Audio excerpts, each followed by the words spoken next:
পিংলায় গ্রেফতার দুই তৃণমূল নেতা। ভোট পরবর্তী অশান্তির অভিযোগে গ্রেফতার দুই তৃণমূল নেতা। পিংলার ঘটনা।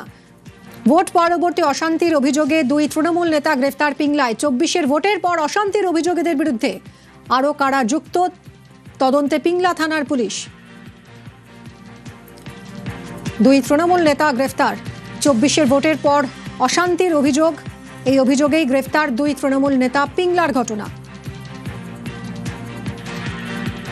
আরও কারা যুক্ত রয়েছে তা জানতে তদন্ত শুরু করেছে পিংলা থানার পুলিশ।